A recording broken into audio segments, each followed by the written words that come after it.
Bismillahirrahmanirrahim. Assalamualaikum warahmatullahi wabarakatuh. Alhamdulillahirrabbilalamin. Wassalatu wassalam ala asrafil anbiya wal mursalin Sayyidina wa maulana Muhammadin wa ala alihi wa sahbihi ajma'in. Amma ba'du. Alhamdulillah kita anak-anak sekalian, kita masih dipertemukan Allah dalam keadaan sehat walafiat. Mari kita syukuri dengan minimal mengucapkan alhamdulillahirabbil alamin, maksimalnya menggunakan nikmat yang telah Allah berikan, kesehatan yang telah Allah berikan kepada kita semuanya, untuk banyak-banyak menggunakan kesehatan itu melakukan aktivitas yang positif, banyak-banyak melakukan kebaikan. Karena kita memang sesuai dengan arahan Rasul kita dianjurkan untuk banyak-banyak berbuat kebaikan. Khairun nas anfa'uhum linnas, begitu. Kemudian salawat dan salam mari selalu kita aturkan pada junjungan kita Nabi Muhammad SAW. Jadikanlah beliau suri tauladan kalian yang utama dan pertama. Jadikanlah beliau idola, mengalahkan idola-idola kalian di dunia ini yang suka misalnya artis Korea, itu idola kesekian. Yang pertama harus Nabi Muhammad, karena hanya Nabi Muhammad yang bisa menolong kita kelak di yaumil hisab dengan syafaatnya. Maka senantiasalah untuk bersolawat kepadanya dengan mengucapkan Allahumma sholli ala sayyidina Muhammad wa ala ali sayyidina Muhammad. Oke, anak-anak sekalian, hari ini kita akan membahas salah satu materi kita ya, mengenai khutbah, tabligh, dan juga dakwah. Tentunya kalau bicara mengenai khutbah, tabligh, dan dakwah, itu kata-kata yang sudah tidak asing lagi di telinga kalian. Maka dari itu kita akan bahas lebih detail, baik itu dari pengertiannya apa, secara bahasa bagaimana, kemudian ciri-cirinya khutbah, tabligh, dan dakwah bagaimana, syarat rukunnya apa. Kita akan bahas lebih detail pada kesempatan hari ini. Maka dari itu, pada kesempatan ini mari kita awali pembelajaran kita pada saat ini dengan membaca basmalah bersama-sama agar Allah senantiasa memberikan keberkahan bagi kita semuanya. Yuk, kita awali dengan membaca basmalah. Bismillahirrahmanirrahim. Oke, kita mulai dari yang pertama, mengenai khutbah, tabligh, dan juga dakwah. Kita lihat dari mulai pengertiannya terlebih dahulu ya. Oke. Nah, pengertian khutbah, tabligh, dan dakwah secara bahasa. Kalau khutbah berasal dari bahasa Arab khotoba yaktubu khotbatan, yang artinya pidato atau ceramah nasihat yang isinya tentang keagamaan. Sedangkan tabligh berasal dari bahasa Arab balagho yablighu tablighon, yang artinya menyampaikan. Kalau dakwah berasal dari bahasa Arab da'a yad'u dakwatan, yang artinya mengajak atau memanggil. Da'a ini atau dakwah ini, da'a yad'u ini akar katanya hampir sama dengan adzan. Adzan itu kan memanggil, panggilan ya, hampir sama dengan itu ya, akar katanya sama, cuma setelah diolah maka berbeda penggunaannya. Da'a yad'u dakwatan, itu dakwah ya. Nah, kemudian pengertian khutbah, tabligh, dan dakwah secara istilah. Kalau tadi kita sudah membahas mengenai bahasa ya. Kalau khutbah itu kalian bisa lihat, khutbah pengertiannya adalah berpidato di atas mimbar sesuai syarat dan rukun untuk mengajak pendengar meningkatkan takwa kepada Allah Subhanahu wa taala. Maka dalam khutbah itu biasanya ada kata ittaqullah, yaitu itu pengajakan untuk bertakwa. Kemudian tabligh adalah kegiatan menyampaikan pesan agama Islam melalui momen tertentu dengan tujuan agar umat Islam mengikuti perintah Allah Subhanahu wa taala. Sedangkan dakwah adalah upaya mengajak orang lain ke jalan yang benar sesuai Al-Quran dan hadis untuk mencapai kebahagiaan di dunia dan juga kebahagiaan di akhirat ya. Kita sudah mengetahui mengenai pengertian secara bahasa khutbah, tabligh, dan dakwah. Kita sudah mengerti mengenai istilah khutbah, tabligh, dan dakwah. Dari penjelasan Pak Nur, ada yang mau ditanyakan atau yang belum paham mengenai pengertian secara istilah maupun bahasa? Silahkan chat di grup WA. Ada enggak yang belum paham? Oke, sudah semuanya. Baik, setelah kita mengerti pengertiannya, maka kita akan membahas mengenai perbedaan dan persamaan antara tabligh, khutbah, dan dakwah secara istilah. Nah, hari ini Pak Nur dibantu. Kalian juga harus belajar secara mandiri, jangan hanya mengandalkan Pak Nur saja.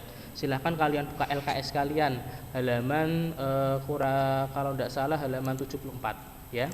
LKS lihat halaman 74. Oke. Sudah dibuka semuanya?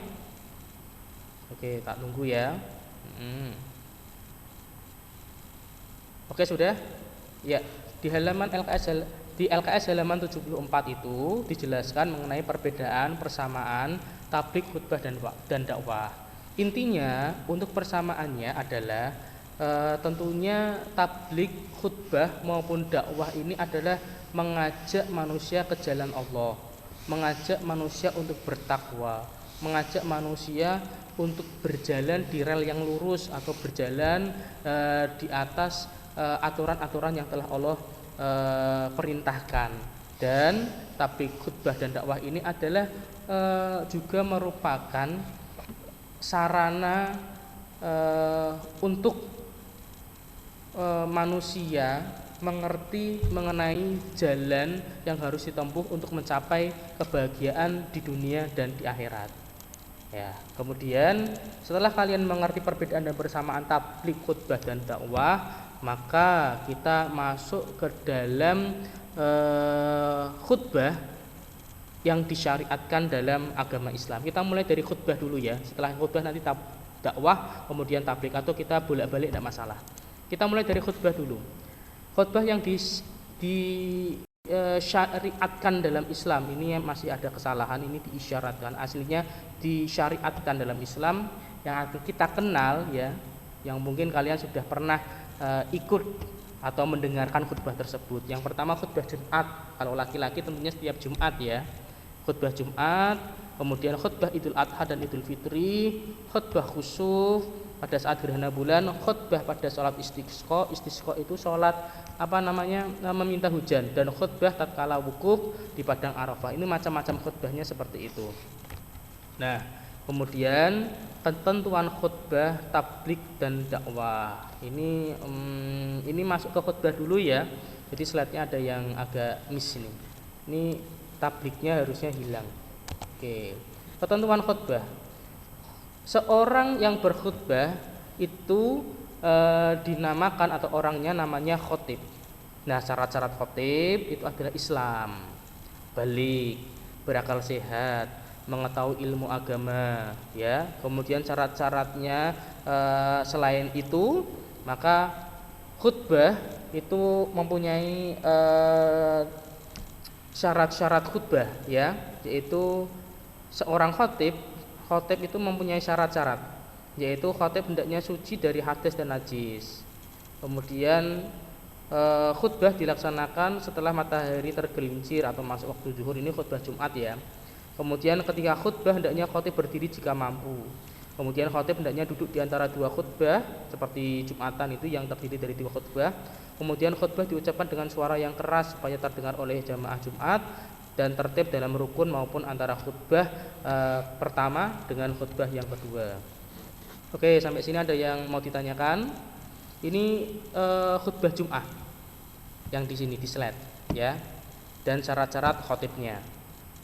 Nah, kita setelah mengetahui mengenai syarat khotib dan kaifiyah mengenai khutbah Jumat, kita masuk ke rukun khutbah.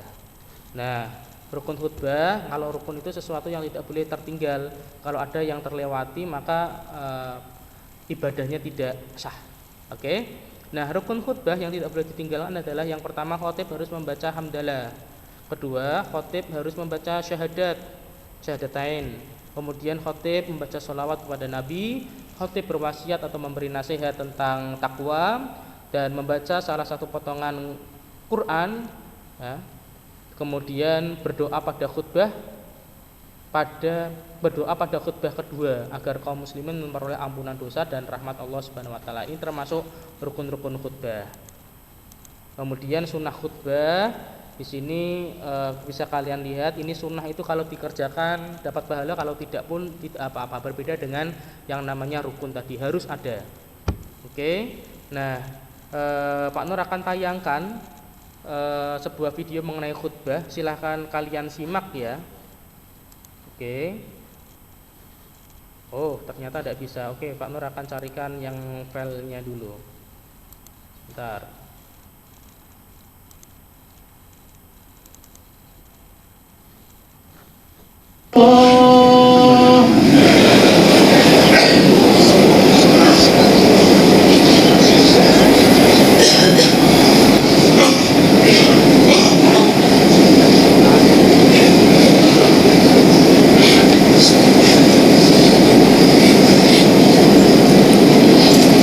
إن الحمد لله نحمده ونستعينه ونستغفره ونعوذ بالله من شرور أنفسنا ومن سيئات أعمالنا.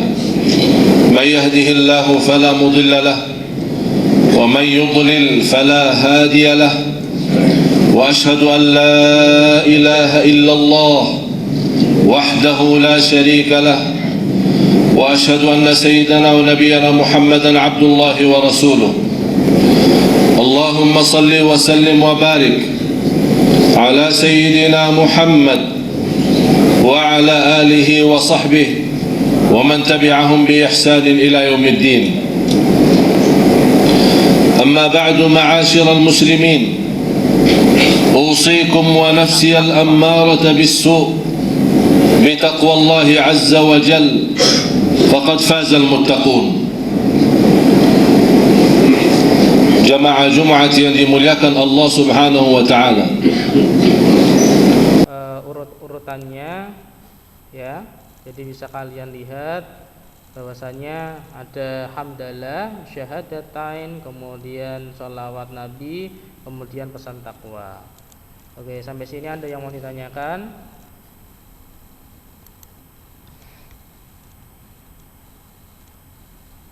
Oke, kalau tidak ada, kita lanjut mengenai tabligh. Oke, kalau tadi sudah disebutkan ya, tabligh berasal dari kata kerja balagho ya baligu, yang artinya menyampaikan. Orang yang bertabligh atau orang yang menyampaikan tabligh namanya muballigh kalau laki-laki, kalau perempuan muballigho. Nah, kegiatan tabligh ini dapat dilakukan di masjid atau di lapangan yang besar. Makanya ada semacam kalau peringatan itu di MMT-nya tabligh akbar. Ya. Nah, dalil tentang tabligh itu kalimat dari hadis Nabi ya, balighu anni walau ayat, sampaikanlah dariku, dari Nabi Muhammad walaupun hanya satu ayat. Nah, ini contoh mengenai video tabligh. Kita lihat terlebih dahulu ya. Ini contoh video tabligh. Bismillahirrahmanirrahim. Assalamualaikum warahmatullahi wabarakatuh.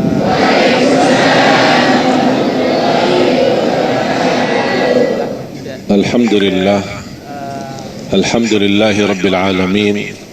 Allahumma salli ala sayyidina Muhammad wa ala ali sayyidina Muhammad. Subhanaka la ilma lana illa ma 'allamtana innaka antal alimul hakim. Yang saya muliakan para kiai, para alim ulama, yang saya cintai para habaib, yang saya muliakan jamaah hadir di Masjid At-Taubah ini, pemirsa TV One dimanapun berada, semoga dimuliakan dan diberkahi Allah Subhanahu wa ta'ala. Alhamdulillah. Oke, kita lanjut.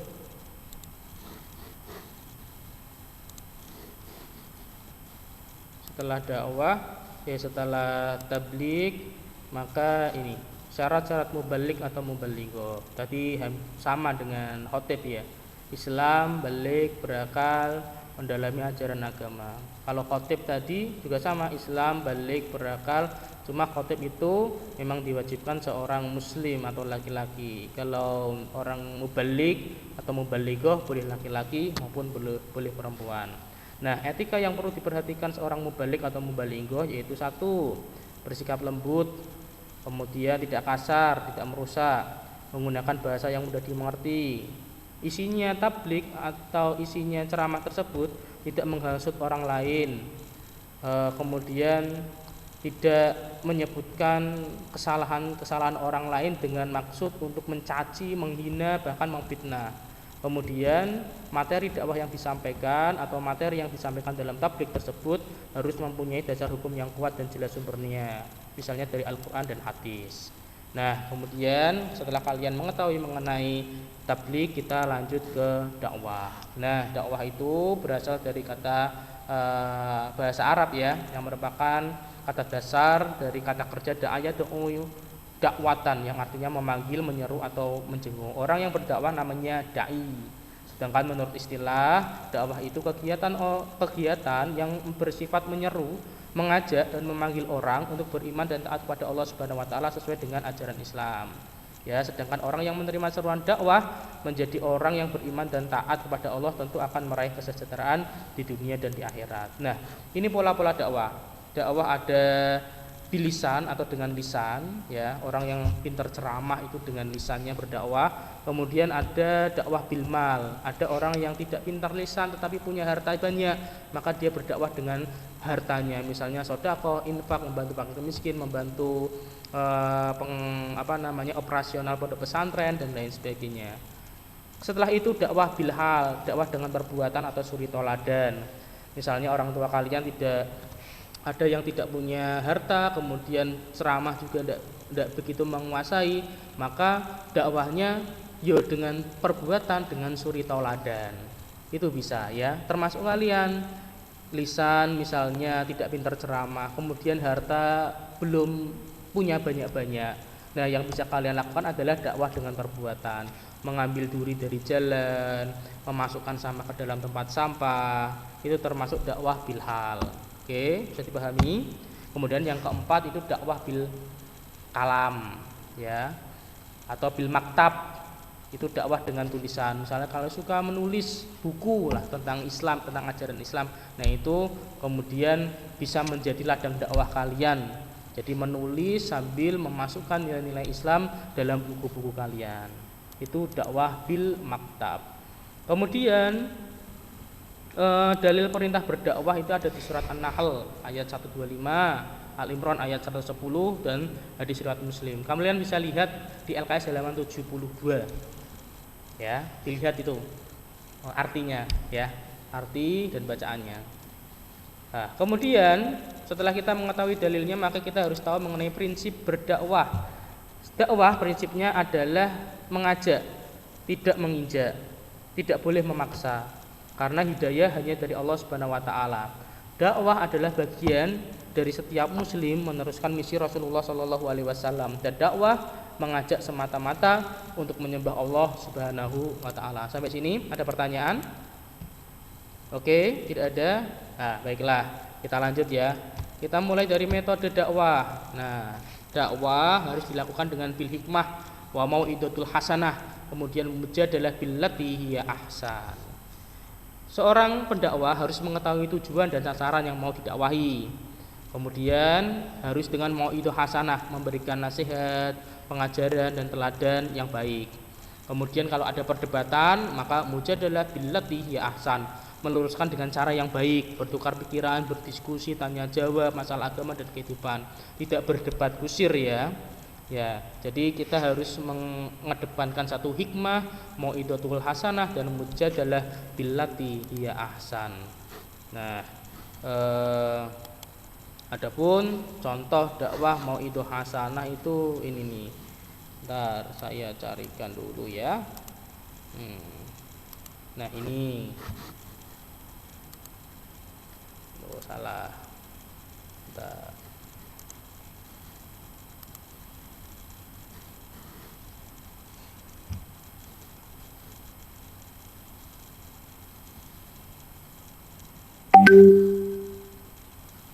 Nah, ini.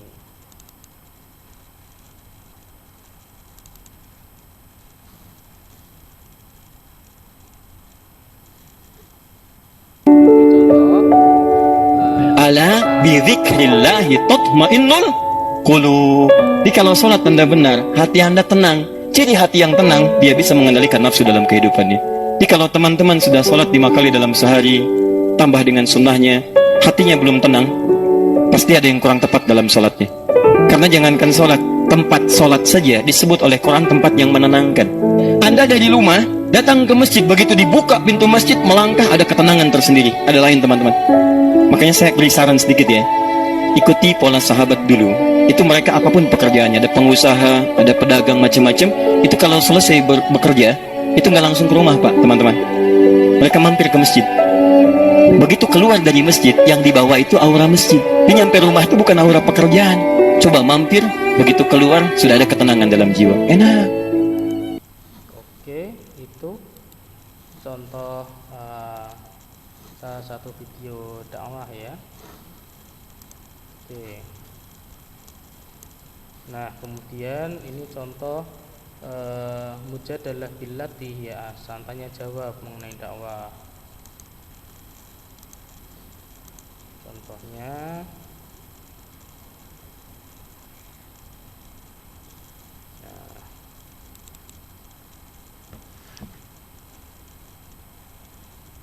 dari Marcella. Assalamualaikum warahmatullahi wabarakatuh. Waalaikumsalam.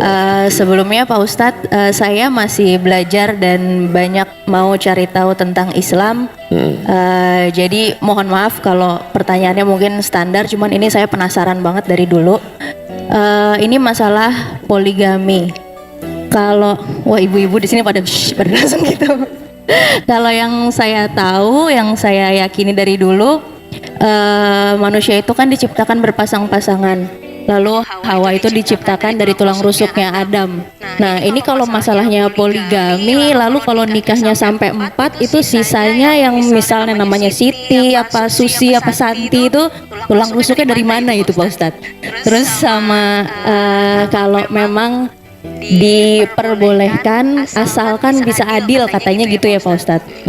Ini kalau menurut Al-Quran sendiri, adil itu tolak ukurnya seperti apa Pak Ustadz? Karena kan kadang-kadang kalau Rasulullah mungkin kita tahu untuk adil pasti bisa, nggak mungkin nggak gitu kan. Tapi kalau suami yang manusia biasa, kadang istrinya aja setiap kali ngeliat mukanya istighfar gitu kan, banyak-banyak istighfar. Terus dia mau poligami, itu gimana caranya Pak Ustadz ngomongnya? Baik. Makasih Pak Ustadz. Iya, terima kasih. Belum dijawab, istri saya udah datang kan? Kamu dengerin. Ini pada bawa istri kan? Pada denger, alhamdulillah ada yang nanya. Pertama bahwa hadis. oke, itu salah satu contoh mujadalah billati hiya ahsan. Nah, anak-anak, setelah kita mengetahui semuanya itu, ada yang mau ditanyakan? Oh, nanti ya, terakhir ya. Oke. Nah, kita masuk ke etika berdakwah.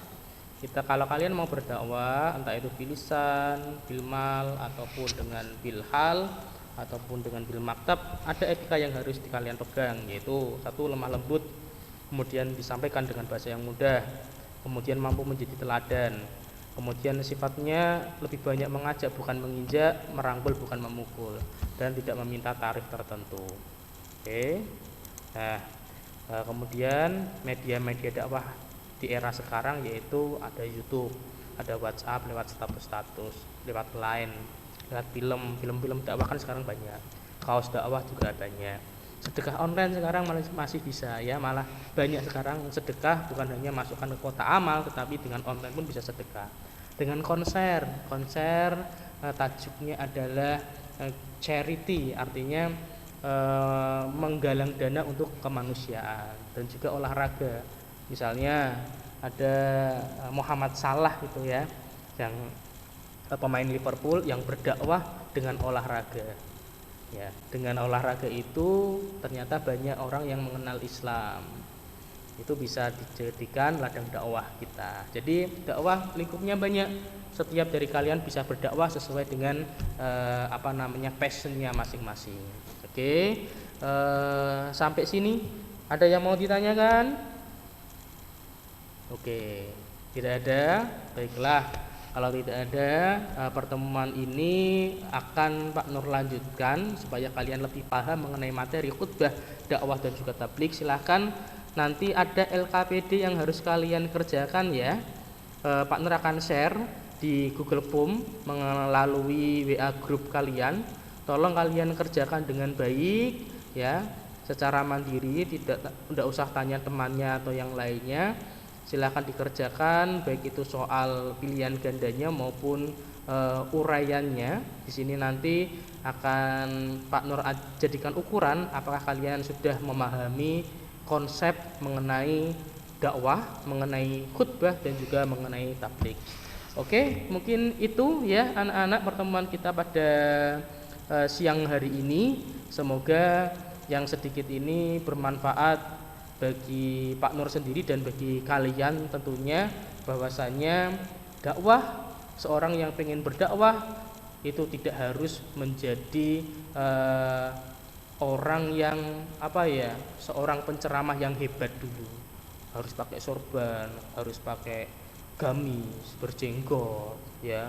Tetapi setiap orang punya kewajiban dalam berdakwah ya, dalam mengajak kepada kebaikan. Kata Nabi, balighu anni walau ayat, sampaikanlah dariku walaupun hanya satu ayat. Mungkin itu, semoga bermanfaat, jaga kesehatan selalu ya. Semoga kita diberi Allah kesempatan, umur yang panjang sehingga dapat bertemu pada kesempatan selanjutnya di minggu depan. Itu saja dari Pak Nur. Wallahul muwaffiq ila aqwamit thoriq. Billahi taufiq wal hidayah. Wassalamualaikum warahmatullahi wabarakatuh. Oke.